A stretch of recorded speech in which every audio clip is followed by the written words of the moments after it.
Assalamualaikum warahmatullahi wabarakatuh. Alhamdulillah wassalatu wassalamu ala rasulillah wa ala alihi wa sahbihi wa man wala wa ba'd.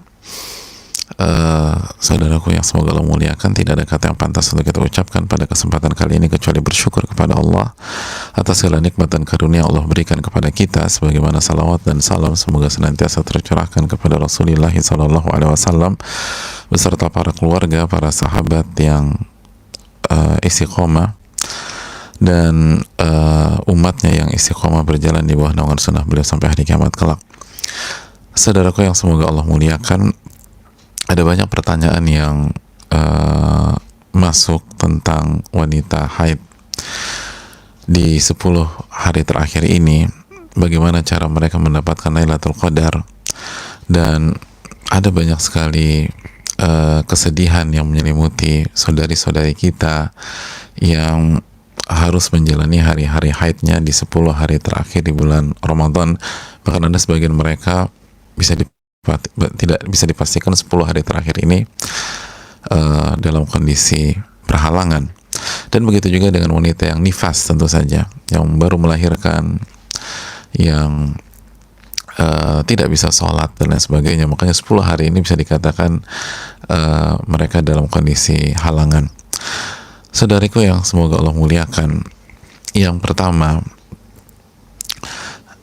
yang ingin kita sampaikan adalah bahwa peluang itu masih terbuka lebar. Peluang itu sangat besar. Rahmat Allah begitu luar biasa. Kalau di hari-hari lain saja rahmat Allah, kasih sayang Allah kepada kita sangat banyak, apalagi di 10 hari terakhir. Kalau di 10 hari pertama, 10 hari kedua itu keberkahan di Ramadan begitu luar biasa, maka apalagi di 10 hari terakhir keberkahan dan kebaikan itu membuat pintu untuk mendapatkan Lailatul Qadar bagi wanita yang haid itu tidak tertutup. Yang terpenting adalah mereka mengetahui ilmunya. Yang pertama, agar wanita haid mendapatkan Lailatul Qadar, yang pertama adalah sedih. Ya, sedih secara spontanitas, sedih secara natural, sedih karena tidak bisa sholat, tidak bisa puasa di 10 hari ini, tidak bisa mengerjakan sholat wajib, tidak bisa taraweh, tidak bisa sahur lalu berpuasa lalu berbuka. Kesedihan secara spontanitas dan natural yang lahir dari iman, yang lahir dari spirit ibadah, yang lahir dari semangat untuk beramal soleh, maka justru itu menjadi kekuatan bagi wanita haid untuk mendapatkan Lailatul Qadar. Saudaraku yang Allah muliakan, khususnya para akhwat dan saudari-saudari sekalian, tidakkah kita belajar di dalam kitab Riyadhus Shalihin bahwa di masa Nabi SAW ada orang-orang atau ada sahabat-sahabat yang ingin sekali berjuang bersama Nabi SAW di perang Tabuk, tapi mereka tidak berhasil. Mereka nggak bisa, mereka ada halangan, mereka nggak mampu, mereka nggak punya uang, sebagian mereka sakit sehingga mereka nggak bisa ikut berjuang, mereka nggak bisa ikut dalam tanda kutip beramal bersama Nabi SAW. Apa yang terjadi di dalam hati mereka? Allah berfirman dalam surat At-Taubah 92 menjelaskan bagaimana perasaan mereka ketika mereka datang kepada Nabi SAW agar Nabi membawa mereka, memboyong mereka, mengikut sertakan mereka. Tapi Nabi mengatakan, la ajidu ma ahmilukum alaih, mohon maaf saya nggak bisa membawa kalian, mohon maaf saya nggak bisa mengikut sertakan kalian karena dana tidak cukup. Apa yang terjadi pada saat itu? Allah berfirman dalam surat At-Taubah 92, tawallaw wa a'yunuhum tafidu minad dama' hazanan ala yajidu ma yunfiqun. Maka mereka pulang ke rumah mereka dalam kondisi menangis, sedih, hazanan, karena mereka nggak punya uang untuk berjuang bersama Nabi SAW. Kesedihan yang spontanitas, kesedihan yang lahir dari semangat beribadah, semangat berjuang bersama Nabi SAW, tapi nggak bisa. Maka kesedihan seperti itu, kesedihan yang seperti itu membuat mereka mendapatkan pahala di setiap langkah langkah Nabi dan para sahabat selama perjalanan ke Tabuk dan pulang dari Tabuk.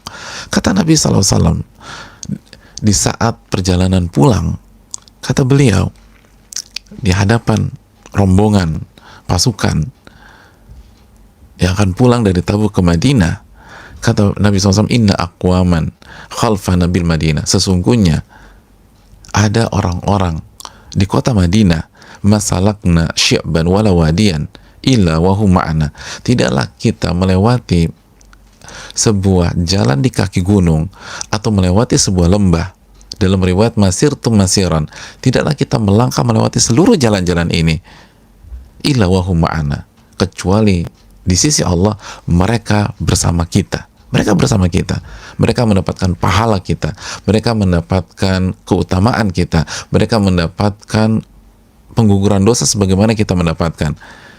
Dan Nabi katakan setiap langkah mereka dapat, setiap langkah mereka dapat. Kenapa demikian? Habasahumul udhru, karena mereka tidak ikut berjuang karena kendala syar'i. Karena kendala syar'i. Saudariku yang Allah muliakan, bukankah haid kendala syar'i? Bukankah nifas kendala syar'i? Maka ketika kita tidak bisa, atau sakit, itu kendala syar'i. Sakit yang membuat kita nggak bisa beribadah maksimal di 10 hari terakhir Ramadan, itu semua kendala syar'i. Maka tidaklah kita mendapatkan kendala syar'i lalu kita sedih secara spontanitas, merasa nggak bisa beribadah maksimal secara spontanitas, kesedihan itu muncul. Maka kesedihan itu adalah sebuah tanda iman kita aktif, tanda ketakwaan kita aktif, tanda spirit dan semangat ibadah kita aktif. Dan kesedihan itu yang membuat seorang wanita itu mendapatkan pahala orang-orang yang beribadah maksimal di Ramadan 10 hari terakhir ini, mendapatkan pahala puasa, mendapatkan pahala sholat, mendapatkan pahala taraweh, dan insya Allah mendapatkan pahala Lailatul Qadar. Maka kesedihan secara spontanitas dan natural adalah sebuah hal yang menjadi senjata setiap wanita haid dan setiap wanita nifas untuk menghadapi 10 hari terakhir yang begitu luar biasa ini. Maka bersyukurlah kepada Allah Subhanahu wa taala ketika kesedihan yang spontanitas dan natural itu lahir. Itulah yang dirasakan para sahabat yang Allah abadikan dalam surat At-Taubah 92 dan membuat mereka mendapatkan pahala setiap langkah Nabi SAW di perang Tabuk, setiap jalan yang Nabi SAW lewati, dan setiap bukit dan setiap lembah yang Nabi telusuri. Hadis itu dikeluarkan Al-Imam Bukhari dan Muslim. Itu yang perlu kita camkan jamaah sekalian yang Allah muliakan. Itu yang pertama, untuk mendapatkan Lailatul Qadar. Yang kedua, niatkan beribadah dengan total di 10 hari terakhir. Niat, mainkan niat kita. Nabi SAW bersabda, man sa'alallah syahada bisidqin ballaghahu manazil syuhada wa in mata ala firasyih. Barang siapa yang meminta kepada Allah mati syahid dengan jujur, dia punya niat ingin mati syahid dengan jujur, maka Allah akan membuat ia sampai ke derajat para syuhada, orang-orang yang mati syahid, wa in mata ala firasyih, walaupun ia wafat di atas kasurnya. Hadis riwayat Imam Muslim. Jadi barang siapa meminta kepada Allah syahadah, mati syahid, dan jujur, bisa dengan jujur dari lubuk hati yang paling dalam, gak basa-basi, gak lip service, gak pencitraan, benar-benar ingin, tapi ternyata wafat di atas kasurnya, Allah kasih mereka pahala mati syahid. Allah antarkan mereka ke derajat orang-orang yang mati syahid. Maka setiap wanita yang meminta kepada Allah Lailatul Qadar, meminta kepada Allah, ya Allah berikanlah saya Lailatul Qadar, berikanlah saya Lailatul Qadar, buat saya mendapatkan keutamaan Lailatul Qadar. Minta kepada Allah, saya ingin beribadah di malam Lailatul Qadar secara sempurna, secara full.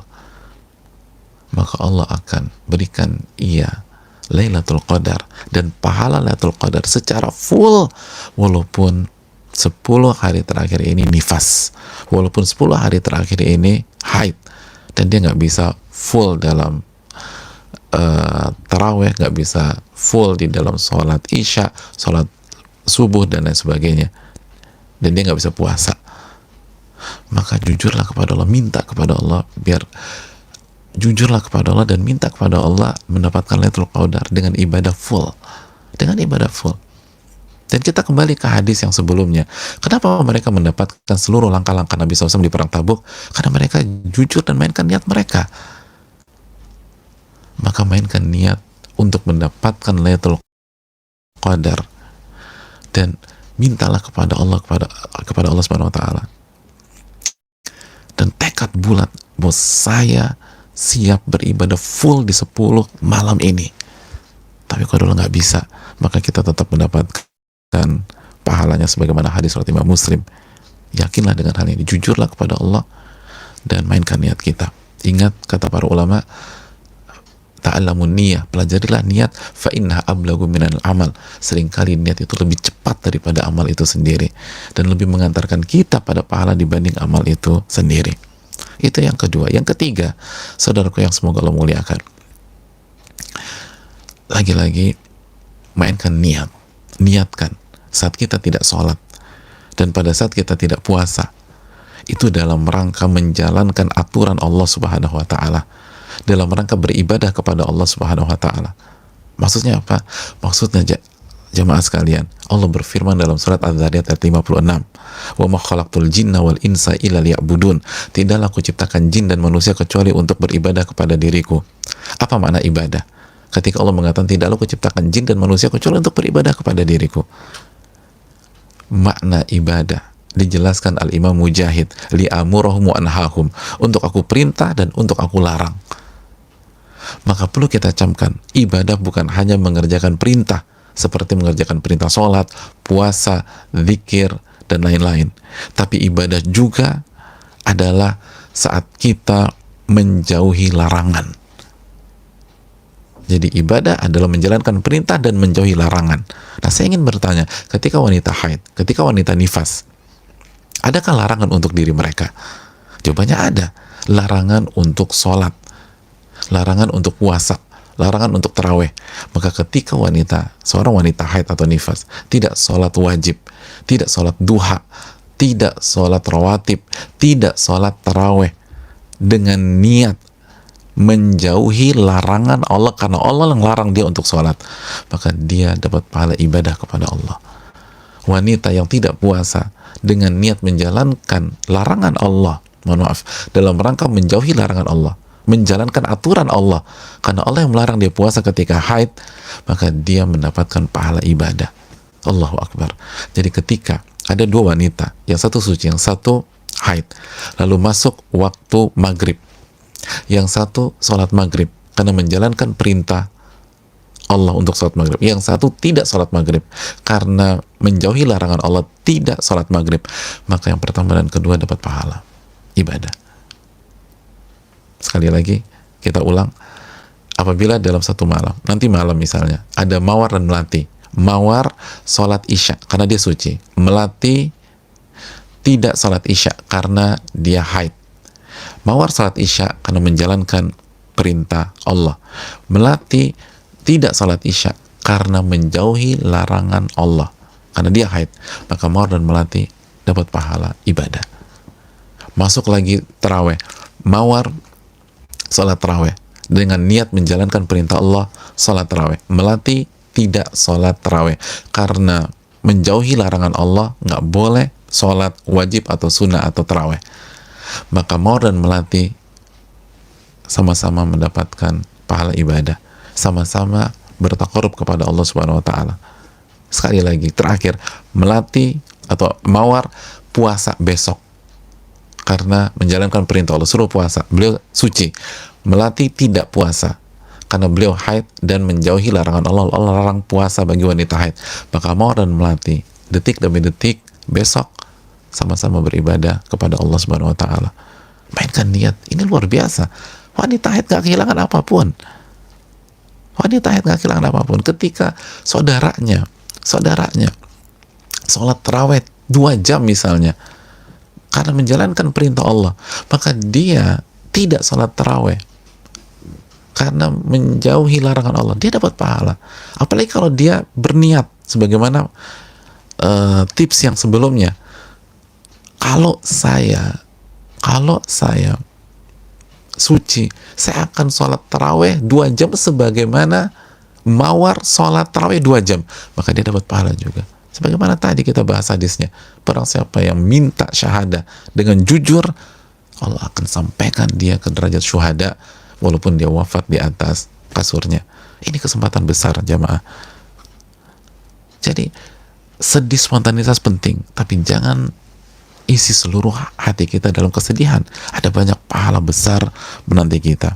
Lalu yang berikutnya, wanita haid masih bisa membaca Al-Quranul Karim, masih bisa membaca Al-Quranul Karim, sebagaimana pandangan sebagian ulama seperti mazhab Al-Imam Malik, Al-Imam At-Tabari, dan riwayat dari Imam Ahmad. Masih bisa baca Al-Quranul Karim. Baca. Orang sholat tarawih kita baca Al-Quran. Orang sholat tarawih 2 jam kita baca 2 juz, 3 juz dalam Al-Quranul Karim.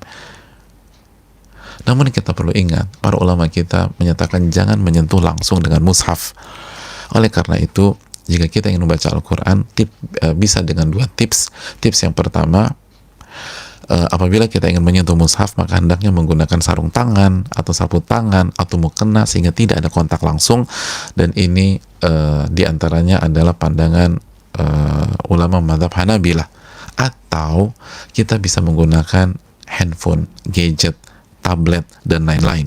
Karena dalam konteks ini handphone, gadget tidak dihukumi seperti mushaf yang tidak boleh disentuh secara langsung. Dan ini fatwa sebagian para ulama kontemporer kita seperti Syekh Abdurrahman Al-Barrak dan lain-lain. Jadi baca Al-Quran, baca Al-Quran, baca Al-Quran. Yang berikutnya, minimum baca Al-Quran 100 ayat setiap malam. Karena Nabi kita SAW menyatakan, barang siapa yang membaca 100 ayat fi lailah kutiba lahu kunutu lailah, barang siapa membaca 100 ayat di dalam Al-Quranul Karim di sebuah malam, maka dia mendapatkan pahala seperti sholat dan ibadah semalam suntuk. Dan hadis diriwayatkan Al-Imam Al-Albani dalam Sahih Jami. Sekali lagi, barang siapa yang membaca 100 ayat di sebuah malam, maka ia mendapatkan bonus pahala sholat atau ibadah semalam suntuk. Kita nggak bisa sholat di malam ini, kita nggak bisa sholat di 10 malam terakhir, baca 100 ayat. Maka ketika kita baca 100 ayat, kita mendapatkan pahala sholat atau ibadah semalam suntuk. Kita bisa bersaing dengan saudari-saudari kita. Jadi perbanyak baca Al-Quran, perbanyak membaca Al-Quranul Karim sebagaimana tadi mazhab Imam Malik rahimahullahu ta'ala. Lalu yang berikutnya, perbanyak zikir.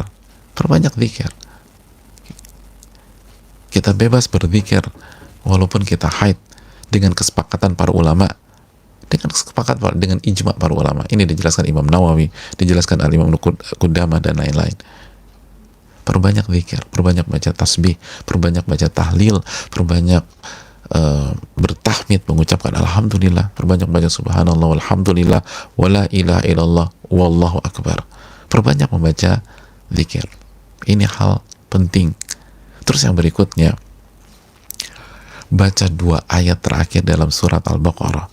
Baca 2 ayat terakhir dalam surat Al-Baqarah. Nabi bersabda dalam hadis Bukhari Muslim, catat hadis ini, man qara'a bil ayatain min akhir surat Al-Baqarah fi lailah kafatah. Barang siapa yang membaca 2 ayat terakhir dari surat Al-Baqarah, maka 2 surat itu akan mencukupkannya. 2 ayat tersebut akan mencukupkannya. Barang siapa yang membaca 2 ayat terakhir dari surat Al-Baqarah, maka 2 ayat tersebut akan mencukupkannya. Apa maksud mencukupkannya? Al-Imam An-Nawawi menjelaskan bahwa di antara maknanya 2 ayat itu akan mencukupkannya dari sholat atau ibadah semalam suntuk, qiyamul lail. Mencukupkannya dari sholat atau ibadah semalaman. Kita nggak bisa sholat, baca 2 ayat terakhir dalam surat Al-Baqarah, maka itu akan mencukupkan kita dari sholat di malam tersebut. Ini luar biasa. Ini keutamaan. Sebagaimana riwayat lain dari Alqamah, dari Asim, dari Alqamah, dari Abdullah bin Mas'ud. Jadi hadirin yang Allah, jangan lupa baca 2 ayat terakhir dari surat Al-Baqarah. Lalu perbanyak doa.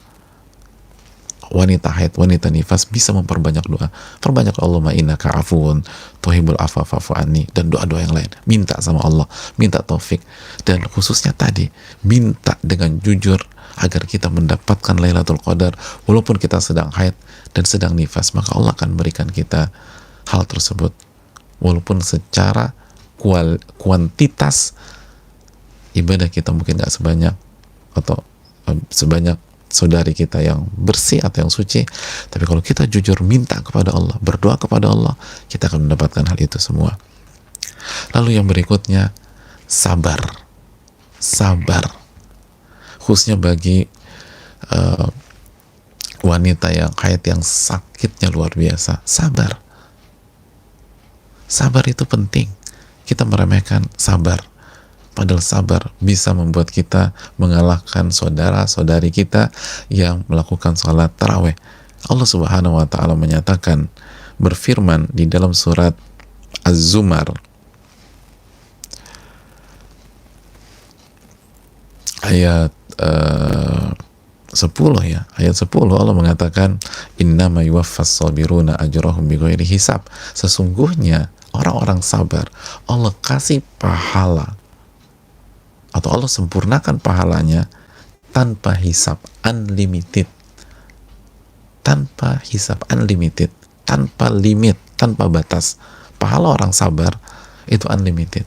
Jadi barang siapa yang haid lalu kesakitan sampai baca Quran aja nggak bisa di malam-malam ini, ada banyak wanita haidnya sakitnya luar biasa. Ingat, Allah meminta kita untuk beribadah yang bernama sabar. Mungkin kita nggak bisa baca Quran, mungkin kita nggak konsen tadarusan, tapi kita bisa bersabar. Ingat, sabar pahalanya unlimited. Baca Quran itu pahalanya, kata Nabi, man qara harfan min kitabillah falau bi hasanah. Barang siapa yang membaca 1 huruf dalam Al-Quran, dia mendapatkan 1 pahala, dan 1 pahala dikali 10 itu baca Quran. Sabar bighairi hisab, unlimited. Maka bersabarlah. Lalu yang berikutnya, ridholah kepada takdir Allah, karena ridho akan membuat kita mendapatkan keriduan Allah, dan orang yang mendapatkan keriduan Allah maka dia akan mendapatkan Lailatul Qadar. Nabi SAW mengatakan, faman radiya falahu ridha wa man sakhita falahu sukhat. Barang siapa yang ridho terhadap takdir Allah, dia akan mendapatkan keriduan Allah, dan barang siapa yang nggak terima, dia akan dapat murka Allah Subhanahu wa ta'ala. Perbanyaklah istighfar, perbanyaklah taubat, dan terakhir, beri makan untuk orang yang berbuka. Jangan lupa, beri makan orang yang berbuka. Kita nggak bisa puasa, beri makan orang yang berbuka biar kita dapat pahala puasanya. Nabi bersabda, man fattara shaiman kana lahu mithlu ajri. Barang siapa memberikan makan orang yang berpuasa pada saat ia berbuka, maka ia mendapatkan pahala puasa orang tersebut. Oke, kita nggak bisa puasa selama 10 hari ke depan misalnya, kasih makan orang yang berpuasa ketika mereka berbuka, maka kita mendapatkan pahala orang tersebut. Apalagi kalau orang tersebut pahala puasanya rajin, ibadahnya banyak, kita kasih makan berbuka dia, kita dapat pahala puasanya. Allahu Akbar. Maksimalkan hal tersebut, maksimalkan hal ini. Kita nggak bisa berpuasa secara langsung, kita bisa mendapatkan pahala orang-orang berpuasa lainnya. Dan terakhir, saudaraku yang Allah muliakan, setiap orang yang semangat beribadah sesuai dengan kemampuannya, sesuai dengan kondisinya, ia akan mendapatkan Lailatul Qadar di bulan Ramadan kali ini. Al-Imam Ad-Dhahhak pernah ditanya, menurut engkau, apakah wanita yang nifas, wanita yang haid, orang yang sedang safar sehingga nggak maksimal, orang yang ketiduran tapi dia punya tekad kuat untuk beribadah, tetapi dia ketiduran atau dia mungkin sakit, lahum fi lailatul qadar nasib, apakah mereka punya peluang mendapatkan Lailatul Qadar? Kata Imam Dhahhak, simak baik-baik, na'am, ya, kullu man taqabbalallahu amalah sayu'tihi nasibahu min lailatul qadar. Setiap orang yang ibadah dan amalnya Allah terima, maka ia mendapatkan bagiannya dari Lailatul Qadar. Jadi barang siapa yang beribadah sekuat tenaga lalu diterima sama Allah, dia mendapatkan Lailatul Qadar. Oleh karena itu, terakhir Allah berfirman, kul kullun ya'malu ala syakilatih. Setiap orang hendaknya beramal sesuai dengan kondisinya masing-masing. Surat Al-Isra ayat 84. Kul kullun ya'malu ala syakilati. Setiap orang itu beramal sesuai dengan kondisinya. Dan wanita yang sedang haid dan nifas, hendaknya ia tetap beramal sesuai dengan kondisinya. Kerjakan seluruh amal soleh yang bisa ia lakukan. Dan seluruh amal soleh bisa ia lakukan kecuali sholat dan puasa dalam konteks saat ini. Maka perbanyaklah amal ibadah, khususnya apa yang kita sampaikan. Insya Allah kita tetap mendapatkan Lailatul Qadar. Selamat berjuang. Subhanallah, la ilaha illa anta, astaghfiruka wa atubu ilaik. Assalamualaikum warahmatullahi wabarakatuh.